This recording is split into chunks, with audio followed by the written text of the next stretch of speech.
اعوذ باللہ من الشیطان الرجیم بسم اللہ الرحمن الرحیم۔ سورہ نساء ہے اور آیت نمبر 104 ہے۔ سورہ نساء کی آیت نمبر 104 میں ہم لوگ ہیں۔ اعوذ باللہ من الشیطان الرجیم بسم اللہ الرحمن الرحیم۔ انا انزلنا الیک الکتاب بالحق لتحکم بین الناس بما اراک اللہ ولا تکن للخائنین خصیما واستغفر اللہ ان اللہ کان غفورا رحیما ولا تجادل عن الذين يختانون أنفسهم إن الله لا يحب من كان خوانا أثيما يستخفون من الناس ولا يستخفون من الله وهو معهم إذ يبيتون ما لا يرضى من القول وكان الله بما يعملون محيطا ها أنتم هؤلاء جادلتم عنهم في الحياة الدنيا فمن يجادل الله عنهم يوم القيامة أم من يكون عليهم وكيلا ومن يعمل سوءا أو يظلم نفسه ثم يستغفر الله يجد الله غفورا رحيما ومن يكسب إثما فإنما يكسبه على نفسه وكان الله عليما حكيما ومن يكسب خطيئة أو إثما ثم يرمي به بريئا فقد احتمل بهتانا وإثما مبينا ولولا فضل الله عليك ورحمته لهمت طائفة منهم أن يضلوك وما يضلون إلا أنفسهم وما يضرونك من شيء وأنزل الله عليك الكتاب والحكمة وعلمك ما لم تكن تعلم وكان فضل الله عليك عظيما صدق الله العظيم۔ آج کے درس میں نہایت اہم باتیں بیان کی گئی ہیں اور گرچہ کہ ایک واقعہ اس میں مخصوص ہے مگر تعلیمات عام ساری امت کے لیے قیامت تک کے لیے اللہ تعالیٰ نے اس میں بیان کیے۔ فرمایا کہ واقعہ پہلے یہ ہے، شان نزول بولتے اس کو۔ شان بولے تو کیفیت، حالت، نزول کی کیفیت، نزول کی وجہ۔ شان نزول بولے تو نزول کی حالت یا نزول کی وجہ، یعنی یہ آیت اتری کیوں، اس کو بولتے شان نزول۔ تو شان نزول تو خاص ہوتا ہے لیکن اس کا حکم عام ہوتا ہے۔ آیت کسی مخصوص واقعے پہ نازل ہوتی ہے لیکن تعلیمات اس کی قیامت تک عام رہتی ہے، جاری رہتی ہے۔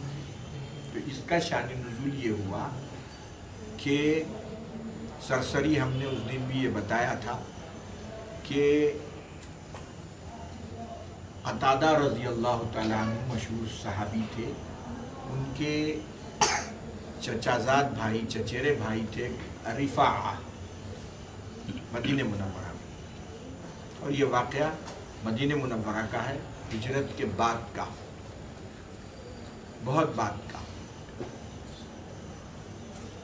مدینہ منورہ میں ان دنوں گیہوں کی قلت تھی اور گیہوں کا آٹا بڑی مشکل سے ملتا تھا، اور جب بھی کوئی آٹا مل جاتا تو لوگ جو صاحب حیثیت ہے وہ خرید کر اپنے مہمانوں کی ضیافت کے لیے خرید کے محفوظ رکھ لیتے تھے۔ تو رفاعہ نے ایسے کیا کہ مدینہ منورہ کی مارکیٹ میں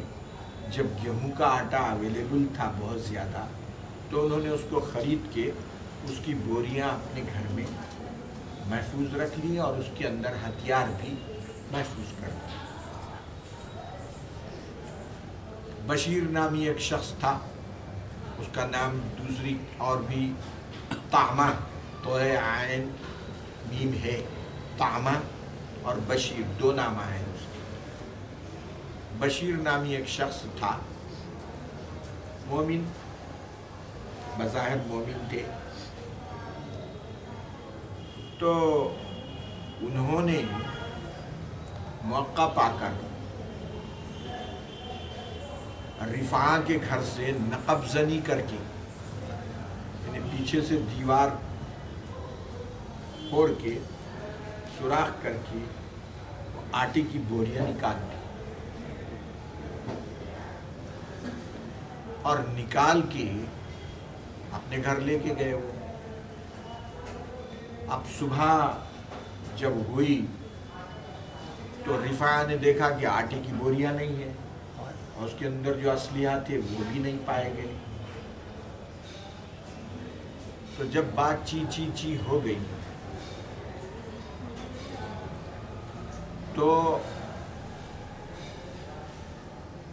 رفاعہ کو اندازہ ہوا کہ یہ کام ہو نہ ہو بشیر طعمہ کا ہو سکتا ہے، اور بشیر طعمہ کو جب معلوم ہو گیا تو اس نے لبید نامی ایک مسلمان تھے ان کے اوپر الزام لگایا اپنی جان بچانے کے لیے کہ یہ ان کا کام ہے۔ تو وہ لبید تلوار کھینچ کے سامنے آ گئے، انہوں نے کہا کہ جو میرا نام لے گا میں اس کی گردن اڑاؤں گا۔ آدمی پر جب تہمت لگ جائے، اب تحقیق شروع ہو گئی، حجت شروع ہو گئی، چیکنگ شروع ہو گئی، تو بشیر نے اس ڈر سے کہ چیکنگ میں میرے گھر سے مال مسروقہ برآمد نہ ہو جائے، وہ آٹے کی بوریاں لے کے ایک یہودی کے پاس گھر میں رکھوا دی، اور رفاعہ کے گھر سے یہودی کے گھر تک ایک آٹے کی لکیر بھی ڈال دی، تاکہ اب وہ آٹے کی بوری کی جب چیکنگ ہو گئی، دیکھی کہ وہ آٹے کی بوری کہاں جا رہی ہے، تو مال یہودی کے پاس سے برآمد ہو گیا۔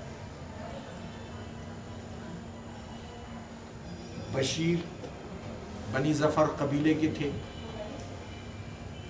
تو بنی ظفر قبیلہ جو ہے حضور کی خدمت میں حاضر ہو گیا بشیر کو لے کے کہ اللہ کے رسول یہ دیکھیے یہ تو مومن ہے، اور بنی ظفر قبیلے کے لوگ بڑے اچھے تھے، متقی پرہیزگار اچھے لوگ تھے۔ دیکھیے رفاعہ نے، قتادہ کے بھتیجے نے، چچیرے بھائی نے ہم پر الزام لگایا ہے، ہمارے قبیلے پہ، ہمارے قبیلے کے ایک فرد پہ تہمت لگائی ہے چوری کی، حالانکہ مال مسروقہ یہودی کے پاس سے برآمد ہوا ہے اور ہم پر تہمت لگائی ہے۔ کہ اللہ کے رسول علیہ السلام جب اتنی بات سنے تو آپ نے بنی ظفر جو قبیلہ تھا بشیر کا، ان کی صداقت، ان کی امانت، ان کی دیانت، تقویٰ مشہور تھا،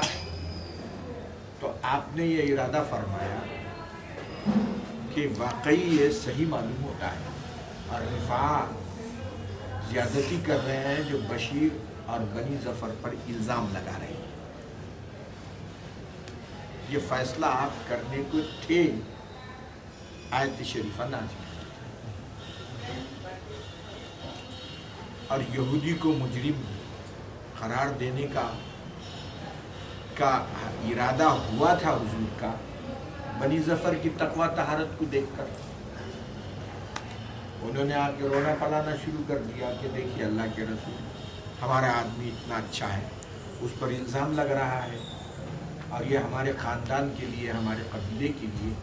یہ باعث شرم ہے کہ ہم چوری کے الزام میں گھٹیں، جبکہ مال مسروقہ یہودی کے گھر میں سے نکلا ہے۔ تو یہودی کو چھوڑ کے رفاعہ نے ہم جیسے سیدھے سادے لوگوں پہ، تقویٰ والے لوگوں پہ الزام لگایا، تو اللہ کے رسول نے ان کی یہ بات سن کے یہ ارادہ کیا تھا کہ یہودی پر تہمت ثابت کر دی جائے، الزام، اور بشیر کو بری قرار دیا جائے کیونکہ حضور نے ارشاد بھی فرمایا تھا کہ تم جب دو آدمی لڑا کے میرے سامنے